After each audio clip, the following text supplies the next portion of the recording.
For over 15 years, Gallup Funeral Services Incorporated has been a beacon of light, guiding local families through difficult times. Gallup Funeral Services Incorporated proudly provides all families with compassionate choices for professional funeral care at reasonable prices. Get the answers you need 24 hours a day. No answering services, hidden costs, add-on fees, confusing fine print, or those scary-looking contracts. Remember, Gallup Funeral Services owns and operates the only crematory in Dare County, keeping our cremations affordable and convenient. Gallup Memorial Chapel in Bargo, North Carolina is now open and minutes from Moyock and Elizabeth City. From traditional church services and graveside burials to direct cremations and advanced planning, let Gallup Funeral Services Incorporated light the way for your family. Don't be pressured or confused by the other funeral homes. It's always your choice. Choose Gallup Funeral Services Incorporated. Call Courtney at 252-216-8030 to get a plan started today, and visit our new website at gallupfuneralservices.com.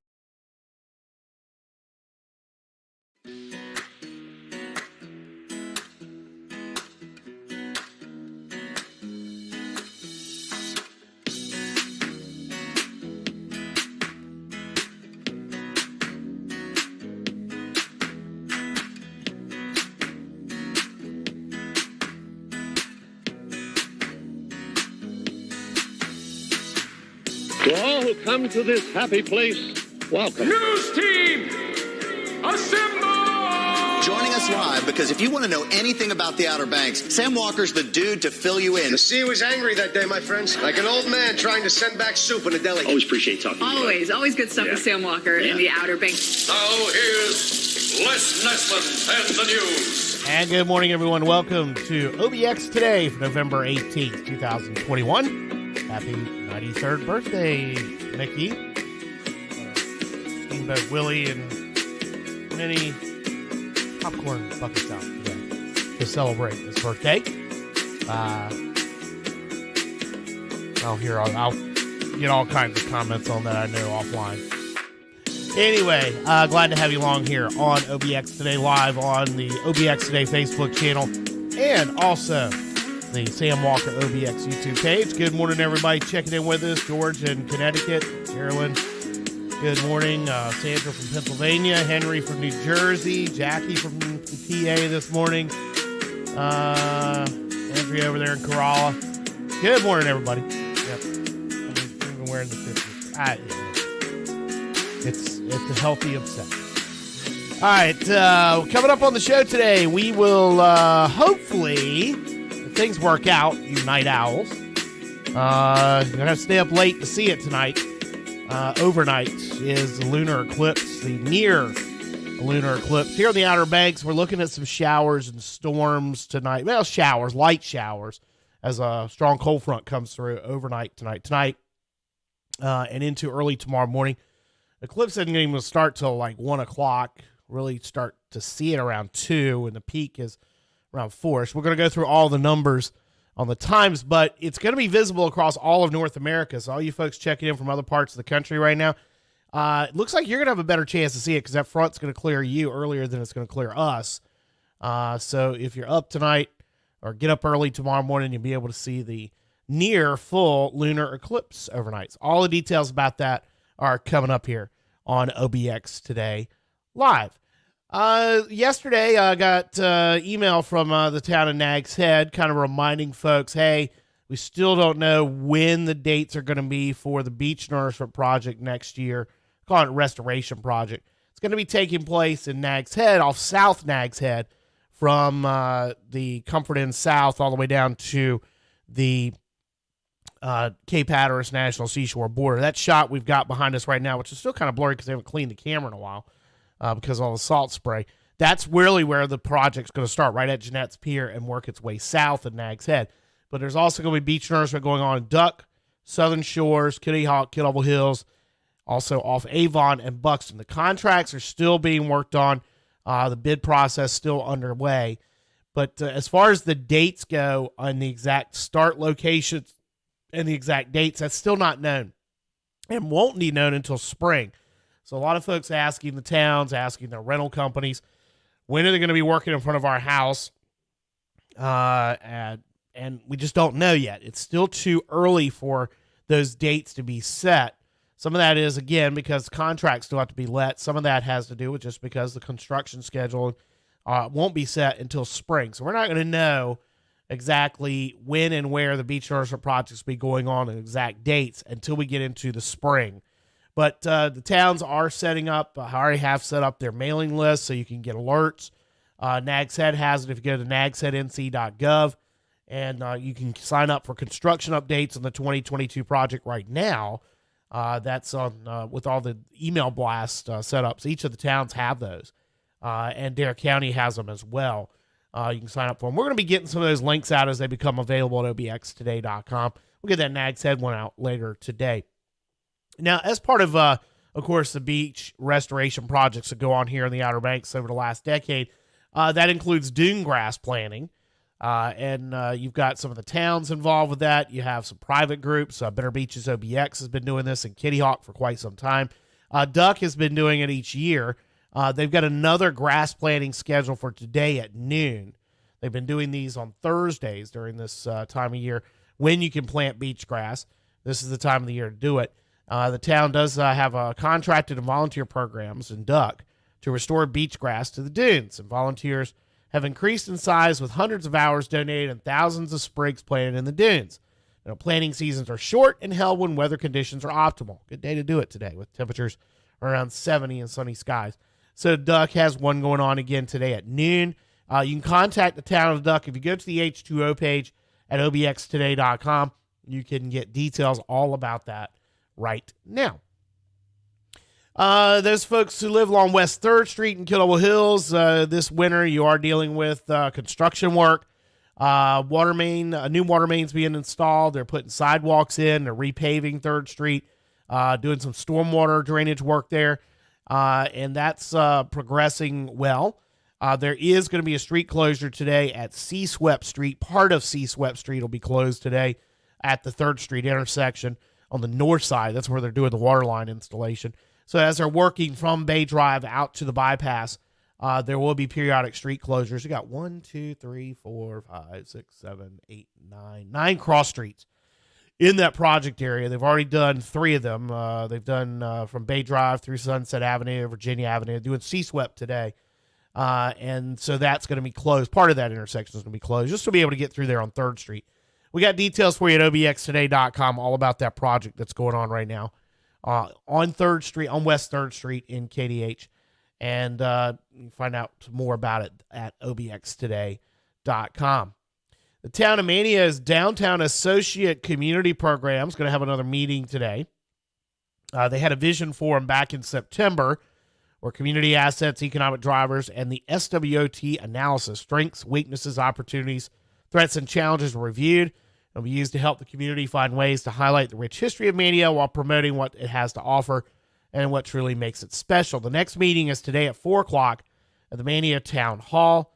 You can get all the details about it at obxtoday.com on the Things to Do page. If you want more info right now, you can go online. Click on our story. We got a link there, manionc.gov/DAC. Of course, Mania's got a lot going on. They've got the storefront contest that's underway.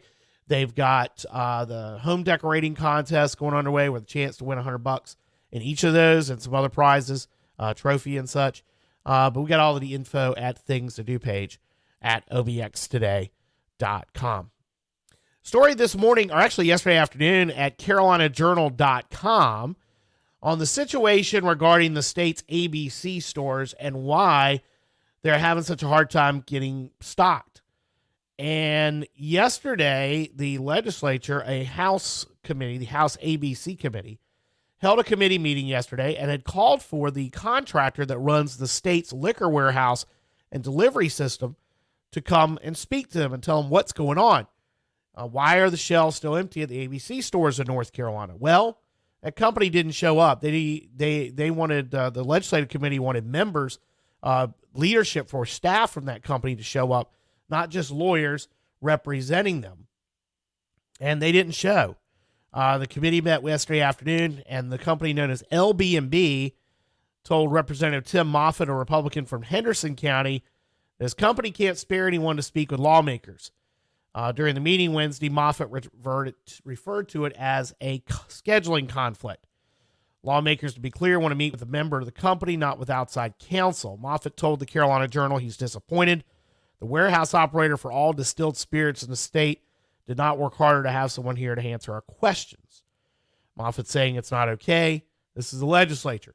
The operator, LB&B Associates, has told lawmakers it is meeting the terms of its new contract with the state. But yet Moffitt points out, and it's obvious, if you go into an ABC store, empty shelves. The warehouse is 3 weeks behind its delivery schedule, sources say. ABC managers are telling them. And this is being reported by CarolinaJournal.com.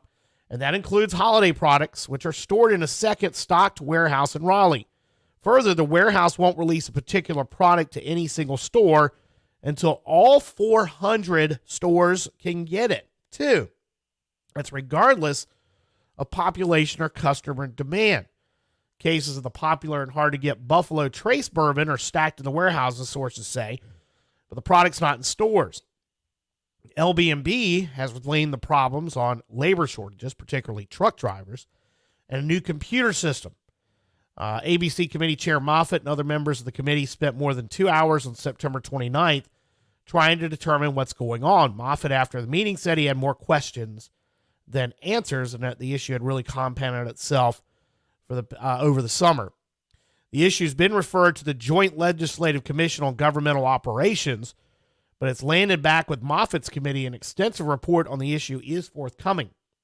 In March, the ABC Commission voted unanimously to recommend the state award a new 10-year contract for warehouse services to LB&B, the target of an audit in 2018 that has over the previous years cost the state about $13.5 million. The ABC concurred with the audit and promised to fix the myriad issues, including a focus on accountability and efficient delivery.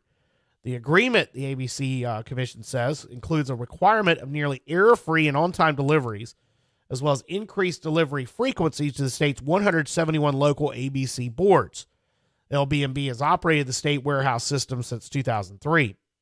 A new software system was implemented in early July, and LB&B attorney Ben Thompson said at the time that customers were still learning to use it. Some local ABC boards are reluctant to use the new system at all, continuing to use older systems which connect suppliers and customers with the warehouse.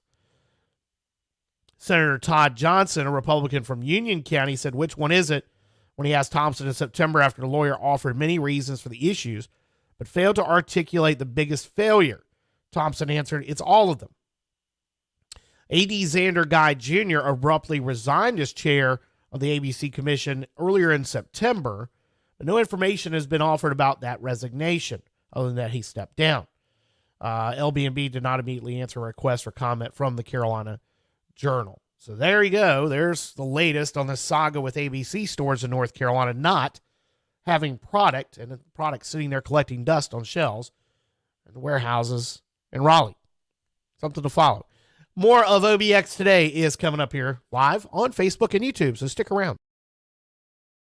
For over 15 years, Gallup Funeral Services Incorporated has been a beacon of light, guiding local families through difficult times. Gallup Funeral Services Incorporated proudly provides all families with compassionate choices for professional funeral care at reasonable prices. Get the answers you need 24 hours a day. No answering services, hidden costs, add-on fees, confusing fine print, or those scary-looking contracts. Remember, Gallup Funeral Services owns and operates the only crematory in Dare County, keeping our cremations affordable and convenient. Gallup Memorial Chapel in Bargo, North Carolina is now open and minutes from Moyock and Elizabeth City. From traditional church services and graveside burials to direct cremations and advanced planning, let Gallup Funeral Services Incorporated light the way for your family. Don't be pressured or confused by the other funeral homes. It's always your choice. Choose Gallup Funeral Services Incorporated. Call Courtney at 252-216-8030 to get a plan started today, and visit our new website at gallupfuneralservices.com. Our pet of the week for this week is Skippy. This little man has a big personality. Skippy is about 7 years old and has lived in a few foster homes. He connects with people very quickly and absolutely loves his squeaker toys. Skippy enjoys to go for walks, car rides, but mostly being around his people is his favorite pastime. Skippy would prefer to be the only animal in the home at this time. To adopt Skippy or foster one of our other animals, you can come visit us Monday through Saturday at our shelter located in Manteo. This week, join us here at the shelter Thursday, November 18th at 4 p.m. for our volunteer orientation. For more information, visit our website at www.obxspca.org or visit our OBX SPCA Facebook page.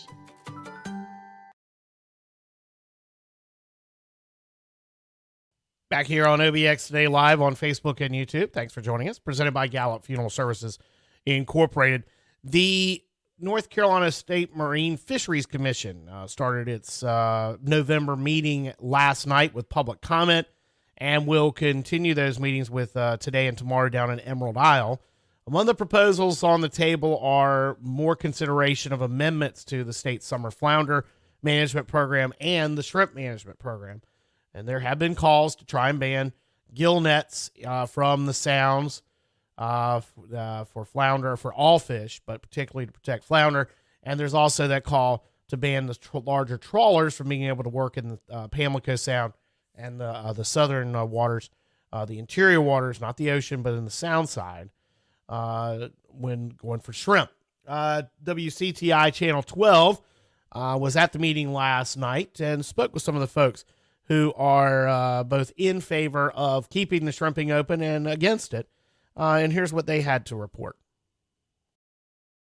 Tonight, people from across Eastern Carolina who want shrimp trawling to remain open showed up in Emerald Isle for a public hearing. They say closing the coastal waters could end their entire industry. News Channel 12 Shantia Hudson is in the newsroom now with more info. Shantia, there was a pretty big crowd tonight. That's right, Val and Frank. Shrimpers, business owners, and even customers showed up in full force to plead with the North Carolina fisheries. Their biggest concern was the financial hardship that could come from closing the nearly 70,000 acres of coastal waters. I feel like this is not a shrimp fishery management plan. Neither is it a bycatch management plan. I feel like this is a commercial fisherman elimination plan. People who addressed the North Carolina Division of Marine Fisheries argued that they don't believe this closure is to cut down on bycatch or unattended catch of endangered fish and other species, and that more regulation will only bring stress to the economy. If you proceed with what you're doing, you will affect not only the fisheries, you will affect the schools, you will affect the hospitals, you will affect the crime rate. Because if people do not have good education, if they do not have good health care, then the areas begin to fall apart. When it comes to the environmental concerns, some people urge the commission to look for other options. You need to manage system-wide. Manage the system. And manage the system, Pete, means look after it environmentally. Put that habitat and water quality back. Another major concern came from consumers who say local shrimp supply will suffer. One man showing the officials a frozen bag of shrimp. What he says could be the future for Carteret County. Who knows how that was made? Who caught it and where they caught it from? Was it in a ditch or... There was no action taken at the public comment. This was the first meeting of 3. The next meeting will be held Thursday at 9 a.m. at the Islander Hotel in Emerald Isle. In the newsroom, I'm Shantia Hudson for News Channel 12. This crash near the Chick-fil-A on MLK Boulevard. All right, so there you go. That was just from some of the public comment yesterday ahead of the Marine Fisheries Commission meeting. There will be another public comment session that goes on this morning before the actual business meeting starts. And we are monitoring that, and we'll have updates at obxtoday.com as things warrant. The considerations that what we're understanding is that the one of the plans or one of the proposals that is part of this management plan is to institute a complete ban on shrimp trawling, as well as on gill nets in the sounds regarding the flounder management plan that wasn't talked about in that story at Channel 12. But that's one of several options are on the table. Understanding that most likely that will not be one of those options, but it is being considered.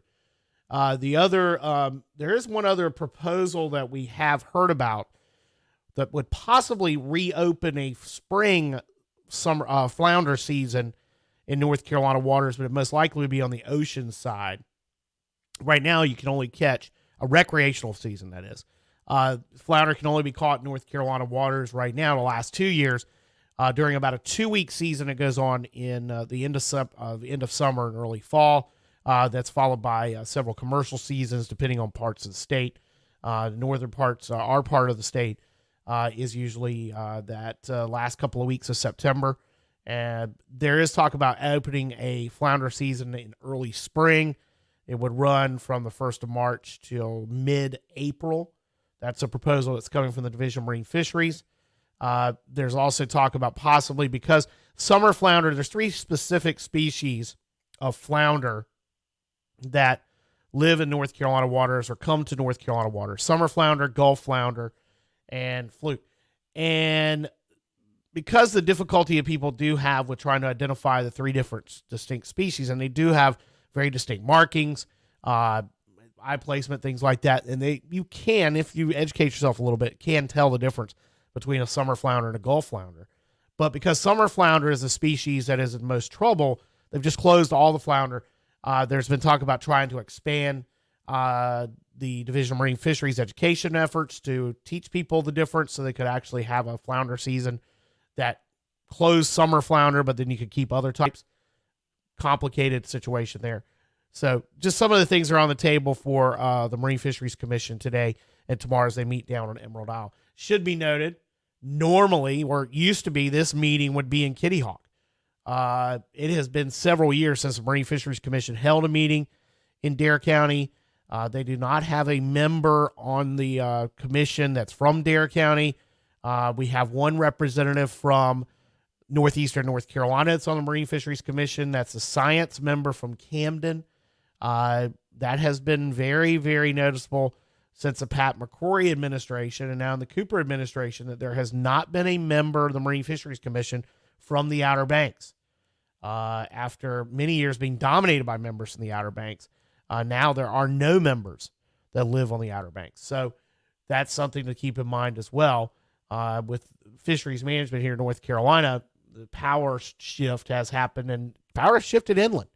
It's shifted to much more of an inland commission, relatively speaking, inland commission, or inland dominated membership, and Southeast North Carolina dominated membership. But again, the Marine Fisheries Commission has not held a public meeting in Dare County in more than 2 years, as far as the full meeting that's going on right now down in Emerald Isle. And like I said, this would normally be when they would meet in Kitty Hawk. In the past, up until 2 years ago, the November meeting was always held here. So something to keep, it's a very, something that we've been watching for quite some time and reporting on, and we'll continue to do so.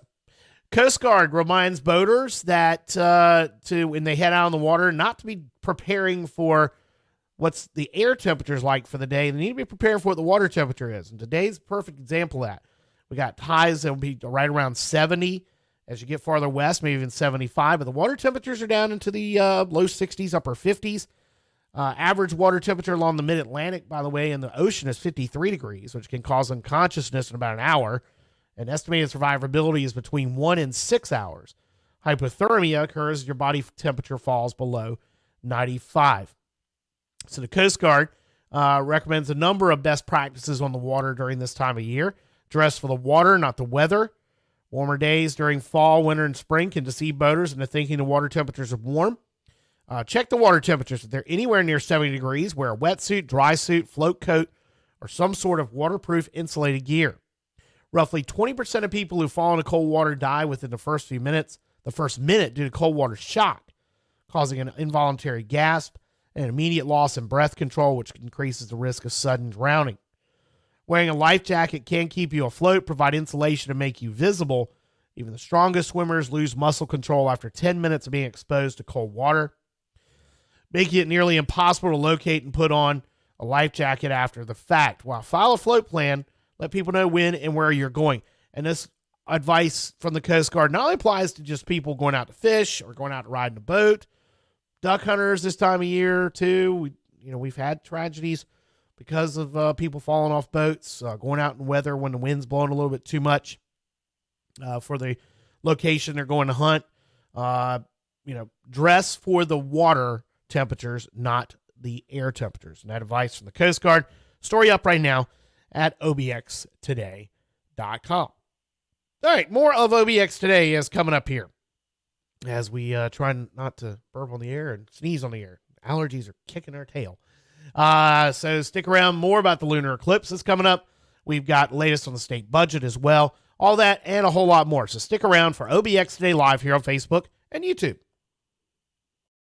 For over 15 years, Gallup Funeral Services Incorporated has been a beacon of light, guiding local families through difficult times. Gallup Funeral Services Incorporated proudly provides all families with compassionate choices for professional funeral care at reasonable prices. Get the answers you need 24 hours a day. No answering services, hidden costs, add-on fees, confusing fine print, or those scary-looking contracts. Remember, Gallup Funeral Services owns and operates the only crematory in Dare County, keeping our cremations affordable and convenient. Gallup Memorial Chapel in Bargo, North Carolina is now open and minutes from Moyock and Elizabeth City. From traditional church services and graveside burials to direct cremations and advanced planning, let Gallup Funeral Services Incorporated light the way for your family. Don't be pressured or confused by the other funeral homes. It's always your choice. Choose Gallup Funeral Services Incorporated. Call Courtney at 252-216-8030 to get a plan started today and visit our new website at gallupfuneralservices.com.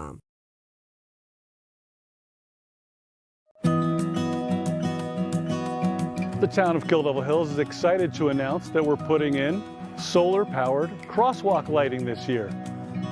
Adding crosswalk lighting has been part of our pedestrian plan for years, but it was a big priority identified in our board retreat just this past January. The project consists of overhead lighting that is powered by solar. They're simple, low maintenance, and easy to install throughout town along NC-12. Most of the lighting was identified by our Streets and Special Projects Committee, gave it to the board for recommendation, and asked staff to go ahead and implement it. The pedestrian overhead crosswalk lighting in Kilowatt Hills was important to keep it uniform with the other jurisdictions that have installed it in Dare County. Oftentimes early in the day, late in the evening, we still have visitors and citizens that like to visit our beaches. Pedestrian lighting can successfully backlight your pedestrians when in the crosswalk. The amplifying light from the crosswalk can also alert the driver that there's someone in the crosswalk, and also just provides a safe feeling for your citizens and visitors when traveling on NC-12.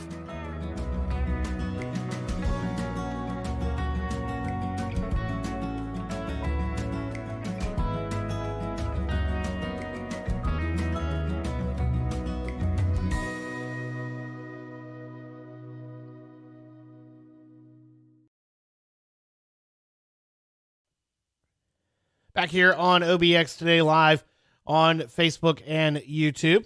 The State Senate yesterday gave its final vote on the new state budget. It's going to be roughly $26 billion for this fiscal year that's already underway. The State House voted initially yesterday by overwhelming majority, 104-10. The Senate voted 41-7. House has to vote one more time today and then send it to Governor Cooper, who said Tuesday he would sign a long overdue budget that he called imperfect, saying it included much needed spending on education and infrastructure. Once that budget's passed, the legislature is going to wrap it up. Wouldn't be surprised that they're not done. If they're not done today, tomorrow for sure, and then they will go in. They may go sign die today. It's possibly sign die day, which those who cover the legislature always love that day because it's done. And then they would not come back until the spring when they would do their adjustment, what's called the short session adjustment. A couple of bills. Andrew, you bring up a good point about the bills that have surfaced about, and we talked about it earlier, about the situation going on with the ABC stores and privatizing the ABC system here in North Carolina, liquor stores. That bill not making any progress. It has stalled. Won't get heard today. Probably, maybe in the short session with the problems they're having, it could get a little bit more advancement in the short session. Still a lot of opposition to it, though, in several circles on both sides of the aisle. North Carolina's one of the members of Congress of North Carolina plans to announce his retirement today, according to several sources. 74-year-old Representative G.K. Butterfield, a Democrat from Wilson, has not confirmed the decision, which would cap a career as a civil rights advocate, judge, And since 2004, Congress has been representing interior sections of eastern North Carolina. Butterfield would be the second North Carolina Democrat to announce his retirement in recent weeks, joining Representative David Price of Chapel Hill. Butterfield is the former chair of the Congressional Black Caucus, now serves as senior chief deputy whip of the House Democratic Caucus, where he succeeded the late John Lewis, currently serving the 1st District, which includes some of the interior counties here in northeast North Carolina, and then goes all the way across, whereas Dare County, Corey Tucker in the 3rd District. Much of the rest of the region is in the 1st District. Butterfield told the News Observer earlier this month that he planned to run for re-election and wanted to run under a fair map, but as state lawmakers worked to redraw North Carolina's congressional districts, it became clear that Butterfield, along with another Democrat, U.S. Representative Kathy Manning, were at risk of losing their seats. The map handily gives the new maps gives Republicans 8 districts, Democrats 3. It also includes 2 districts whose voters tend to lean slightly to the right. Butterfield's hometown was placed in the 2nd congressional district, which lawmakers drew with just a slight lean to the left, making it an easier district for Republicans to flip. Several lawsuits accusing lawmakers of gerrymandering the maps have already been filed. One of those, by the way, would have an impact here in our area. It would essentially get the Outer Banks back off being split up into multiple districts. We haven't seen the legislative districts that this one suit is offer. We've seen the congressional districts. What it would do would be put all of northeastern North Carolina over to the Hertford County, Northampton County line, Martin County, Pitt, and Lenoir, and also Wilson County into a district, same district as the rest of us. So essentially it would get us back into a more uniform district. The new map takes pretty much ends the district that the Outer Banks will be in at the Chowan River, cuts Washington County out, and then goes down into Greenville. That would keep Representative Greg Murphy in that district. Both those maps keep him in the same 1st district, but it would make it a much more uniform map. The congressional one, the state house and state senate maps that we've seen, the ones that have been approved. For example, the state house district splits Dare County in half, puts everything north of Kitty Hawk north into one district, puts Kilowatt Hill south into another district. It does all kinds of splits. The Senate district carves out Chowan County into a separate district. That would put Senator Bob Steinberg into a district where he'd have to run against Senator Sanderson down near Newbern. So a lot still to come with this gerrymandering situation here in North Carolina. All right, moving on to other news on this, Thursday morning. Gas prices. Hyde County right now, according to the latest data, has the highest gas price in the state at $3.42 a gallon. Beaufort County, right next door, has the cheapest at $3.04 average, according to AAA. This, of course, laying out the gas prices, which are running about $1 higher than they have been. Dare County is running at $3.32, Curry Tuck at $3.23, Camden at $3.13. That's the cheapest in the region right now. And for the most part, gas prices average anywhere from $3.20, $3.25 to $3.32 on the beach. And like I said, Hyde County right now is the highest gas price in North Carolina at $3.39 a gallon. AAA says that the gas prices are up because higher demand, a decline in gas and oil stocks, that's what's available, and elevated prices of crude oil. Let's see here. I'm going to do this story or not. Yeah, you know what? We'll do the Amazon story and then get into sports. New survey out shows North Carolina is the most Amazon-obsessed state in the country.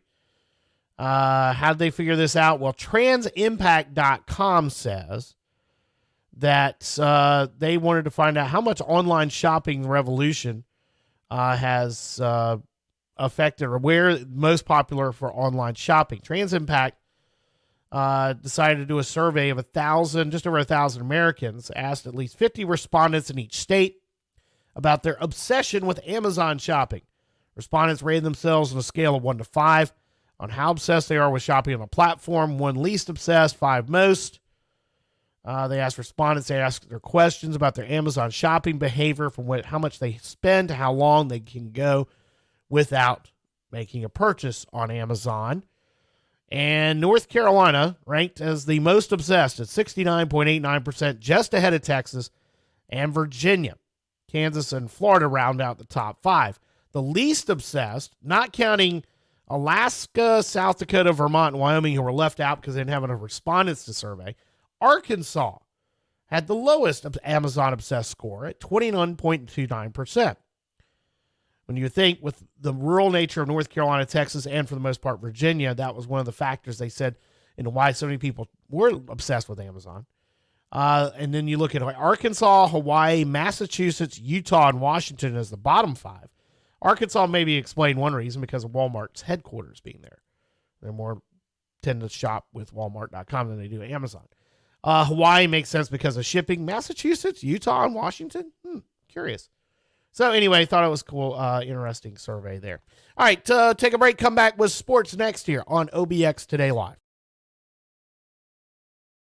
For over 15 years, Gallup Funeral Services Incorporated has been a beacon of light, guiding local families through difficult times. Gallup Funeral Services Incorporated proudly provides all families with compassionate choices for professional funeral care at reasonable prices. Get the answers you need 24 hours a day. No answering services, hidden costs, add-on fees, confusing fine print, or those scary-looking contracts. Remember, Gallup Funeral Services owns and operates the only crematory in Dare County, keeping our cremations affordable and convenient. Gallup Memorial Chapel in Bargo, North Carolina is now open and minutes from Moyock and Elizabeth City. From traditional church services and graveside burials to direct cremations and advanced planning, let Gallup Funeral Services Incorporated light the way for your family. Don't be pressured or confused by the other funeral homes. It's always your choice. Choose Gallup Funeral Services Incorporated. Call Courtney at 252-216-8030 to get a plan started today, and visit our new website at gallupfuneralservices.com.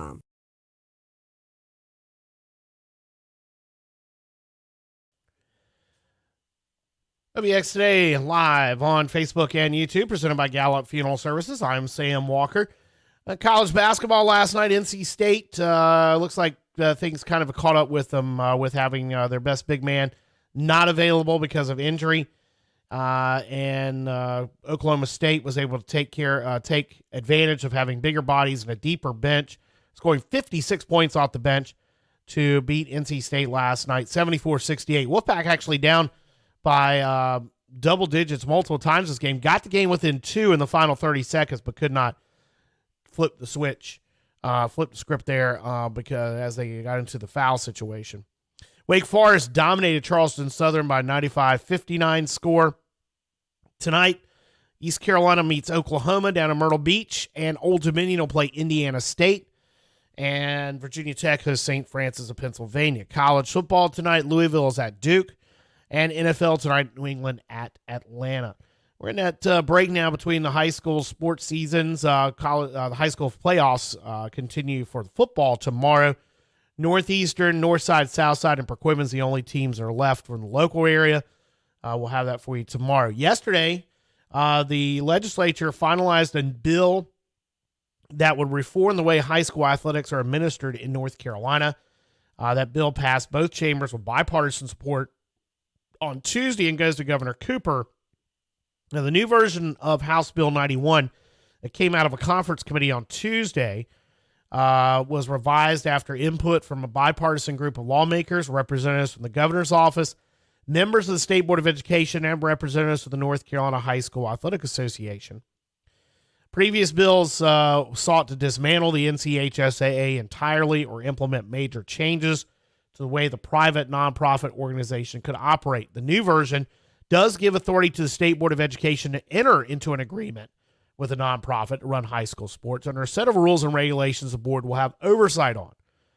Under the proposed legislation, the State Board of Education will set rules for eligibility, gameplay, health and safety, appeals, administration, fees, and other items.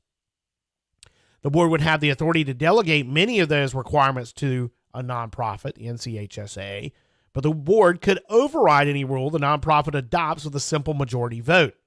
In addition, a group would have to enter into a memorandum of understanding with the board for a period no longer than 4 years. The NCHSA Board of Directors said in a statement at Tuesday that it still feels legislation is not necessary, but after being involved in discussions about the new version, the association does not oppose the new language. The association has been strongly opposed to previous versions of the bill, which really would have essentially eliminated them and put the State Board of Education in charge of high school athletics, something that they've kind of said they don't want to do. All right, tonight is supposed to be is going to be a almost total lunar eclipse. What's known as a deep partial lunar eclipse will darken the moon for much of North America overnight tonight. Most locations will see up to 90% of the moon slip into the Earth's shadow, and it'll be the longest lasting eclipse since the 15th century. The weather's going to have to cooperate, though, here on the Outer Banks to see it. Plus, it's either stay up all night or get up really early to see it. Just a thin sliver of the moon will be exposed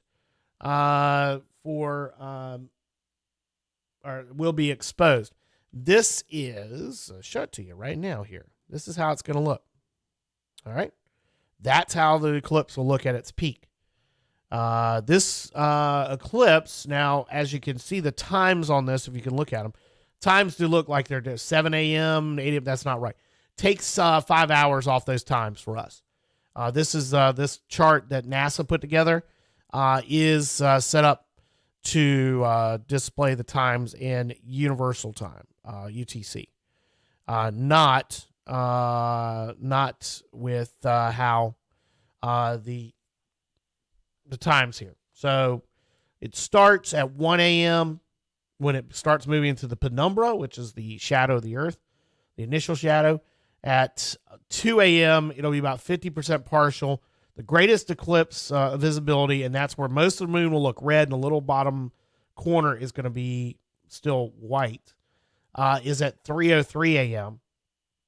By 4:05 a.m., it'll be about 50% partial.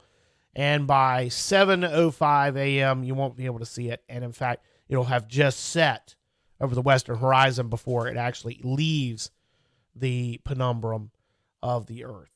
So the problem we got, though, is that our weather forecast does not look good at all for the possibility of being able to see the eclipse. We've got a front that's coming across the eastern United States today. Should clear our areas to the north of us in plenty of time to see it, but we're going to be under clouds and rain, possibly light rain. And it's going to be difficult to see this thing. It'll be right in this area between where we're at right now. Looking at the map here, we're looking at clouds, light rainfall. We're not looking at a total washout here, but it's going to be enough probably to make the eclipse difficult to see. It'll probably be a situation you're going to be seeing it through clouds.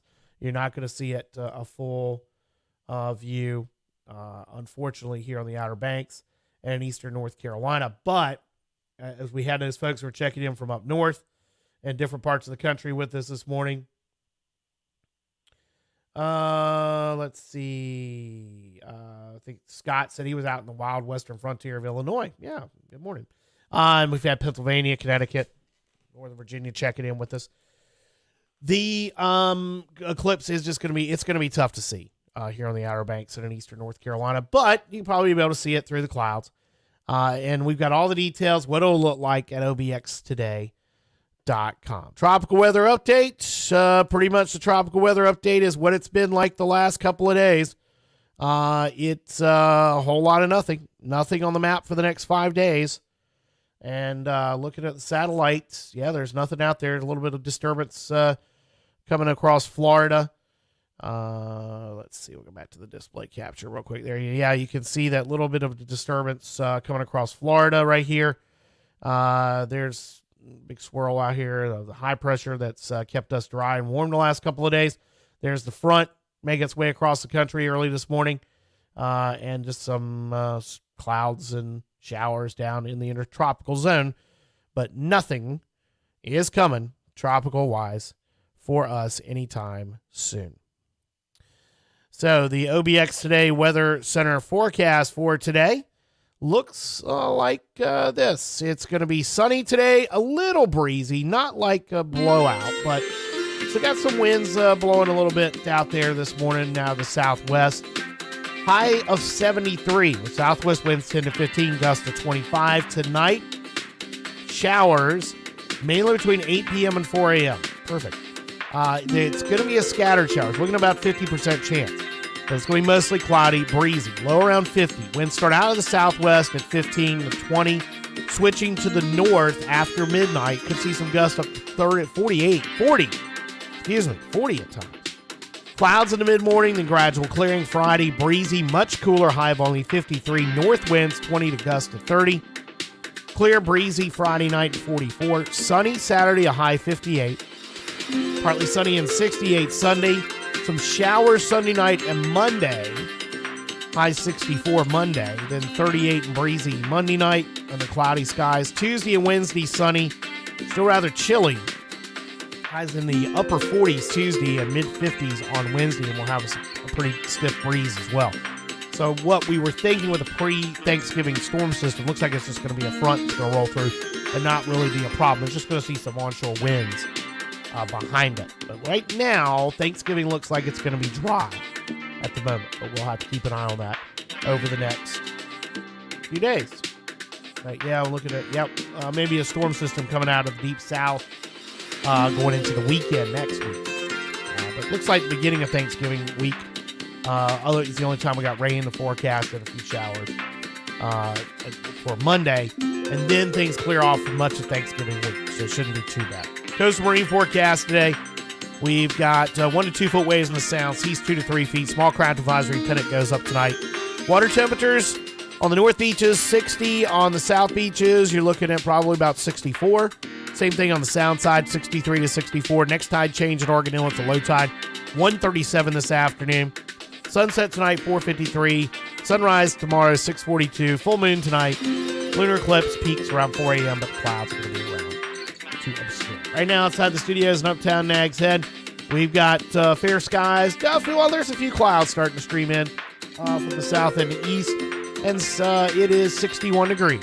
And that'll do it for today's edition of OBX Today Live here on Facebook and YouTube. Thanks for joining us today. As always, we love to have you aboard with us on both Facebook and YouTube. And happy 93rd birthday, Mickey. That's going to do it for OBX Today Live. We'll be back with you tomorrow. Have a great Thursday, everybody.